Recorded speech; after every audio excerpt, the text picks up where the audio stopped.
আচ্ছা, সেই নকশাটার কি হলো? আমি জানতে চাইলাম।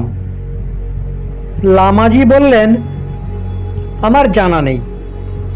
তাওয়াং অধিকার করার পর চীনারা মঠের কোনায় কোনায় খুঁজেছিল, কিন্তু তারা কিছু পায়নি। সম্ভব হতে পারে যাবার আগে ডুম্পা লামা মঠেরই কোনো সুরক্ষিত জায়গায় সেটা লুকিয়ে রেখেছিলেন। কিন্তু একটা নকশার জন্য এত বিশাল একটা মঠের 1 ইঞ্চি জমি খুঁজে দেখা প্রায় অসম্ভব। এত সময় কার আছে? আমার তো নিজের ধারণা এই লুকোনোর জায়গাটা অজ্ঞাত আর রহস্যময় থাকতে দেওয়াই ভালো এবং মঙ্গলজনক।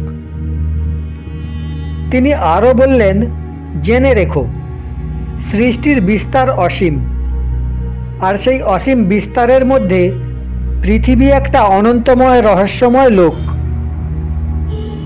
এখানে জ্ঞানের চেয়ে বিজ্ঞানের ব্যাপকতা বেশি। সেই সব রহস্যের ওপরে এত পর্দা পড়ে আছে যে সেই সব রহস্যের উদ্ঘাটন করার জন্য এখনো পর্যন্ত অর্জিত সমস্ত জ্ঞানই নগণ্য। যেসব বৈজ্ঞানিকরা দাবি করেন যে তারা প্রকৃতিকে জেনে গেছেন, তারা যখন সেসব রহস্যের সামনে পড়ে যান তখন তারাও হতপ্রভ হয়ে পড়েন। তখন তারা তাদের বৌদ্ধিক অসামর্থ্যতাকে ঢাকবার জন্য এগুলোকে অবৈজ্ঞানিক রহস্য বলে আখ্যা দিয়ে থাকেন। কিন্তু তা সত্ত্বেও তথ্য আর সত্য নিজেদের জায়গায় যথাযথভাবেই আছে। সৃষ্টির এমন কোনো ঘটনা নেই যেটা কারণ ছাড়া অথবা অবৈজ্ঞানিক।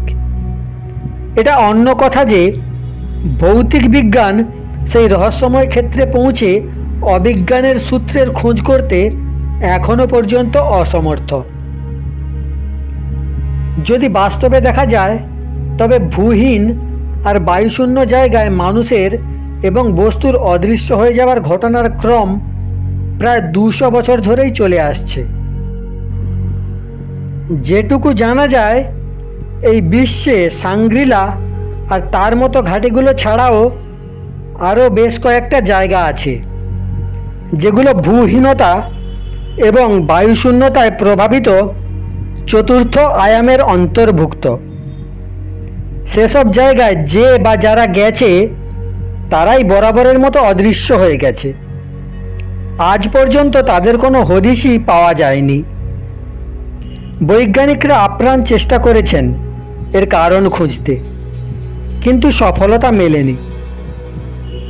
আজও তাদের অসমর্থতা আগের মতোই বিদ্যমান। বহু বছর আগে থেকেই এই উধাও হয়ে যাওয়ার নানা ঘটনা নিয়ে তোলপাড় হয়ে গেছে সারা বিশ্ব। কিন্তু সমস্যা যে তিমিরে ছিল সেই তিমিরেই রয়ে গেছে। এইরকমই একটা ঘটনা 1856 সালে ঘটেছিল। 650 জন ফ্রান্সের সৈন্য নিকটবর্তী এক জার্মান চৌকির ওপর হামলা করার জন্য এগোচ্ছিল। হঠাৎই একটা হালকা কুয়াশার মতো কিছু সামনে এগিয়ে এলো। দেখতে দেখতে ওই 650 জন সৈনিক তাতে মিলিয়ে গেল। কয়েক মাস ধরেই তাদের খোঁজ করা জারি থাকলো, কিন্তু কোনো চিহ্ন পাওয়া যায়নি। 1800 শতকেরই আরেকটি ঘটনা। সেই সময় ফ্রান্স এবং স্পেনের মধ্যে ভয়ঙ্কর যুদ্ধ চলছিল। 2000 স্পেনীয় সৈনিকের নেতৃত্ব করছিলেন কমান্ডার জার্নোবাত্তা। তার সৈনিকরা আলাদা আলাদা 3টে কলামে ভাগ হয়ে এগিয়ে চলছিল।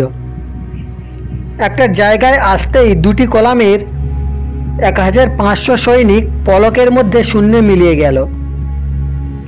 তাদের খোঁজার জন্য বিশেষজ্ঞের দলও পাঠানো হয়েছিল, কিন্তু কোনো হদিশই পাওয়া যায়নি। আমেরিকার টেনেসি নিবাসী এক কিষান ডেভিড লগ, তিনি নিজের 2 বন্ধুর সঙ্গে 23শে সেপ্টেম্বর 1888 সালের সন্ধ্যাবেলায় ঘুরতে বেরিয়েছিলেন। 3 জন একসাথেই ছিলেন। হঠাৎই ডেভিড অদৃশ্য হয়ে গেলেন। অনেক খোঁজ করেও তার হদিশ পাওয়া গেল না। তার বন্ধুদের মধ্যে একজন ছিলেন ন্যায়াধীশ। তিনি বলেছিলেন এটা একটা অবিশ্বাস্য ঘটনা, কিন্তু নির্মম সত্যি। আরও একটা ঘটনা। প্রথম বিশ্বযুদ্ধ চলছে। তুর্কি সেনাদের বিরুদ্ধে ব্যবস্থা নেবার জন্য এগিয়ে চলেছে বর্তানিয়া, অস্ট্রেলিয়া আর নিউজিল্যান্ডের সংযুক্ত সেনাবাহিনী। যুদ্ধে দুপক্ষেরই যথেষ্ট ক্ষয়ক্ষতি হয়েছিল। বর্তানিয়া, অস্ট্রেলিয়া এবং নিউজিল্যান্ডের মিলিত সেনাবাহিনীর তীব্র মিলিত আক্রমণের পরেও তুর্কি সেনারা অটুট মনোবল নিয়ে যুদ্ধ চালিয়ে যাচ্ছিল। 28 আগস্ট 1915 বর্তানিয়ার 4th রেজিমেন্ট এগিয়ে গিয়ে তুর্কি সৈন্যদের আক্রমণ করার সিদ্ধান্ত নিল।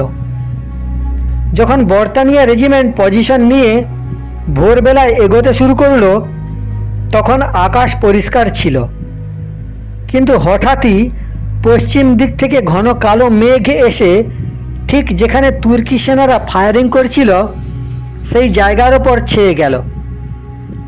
এগিয়ে চলতে থাকা বর্তানিয়া রেজিমেন্ট ভোরের আকাশের এই রহস্যময় মেঘরাশি অবশ্যই দেখতে পেয়েছিল, কিন্তু তারা কোনো গুরুত্বই দেয়নি।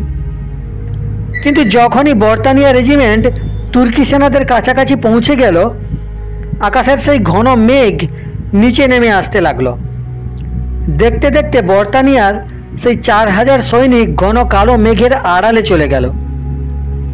সেখান থেকে প্রায় 2000 গজ দূরে খণ্ডহরের আড়ালে বসে নিউজিল্যান্ডের সেনারা এই বিস্ময়কর দৃশ্য নিজেদের চোখেই দেখেছিল।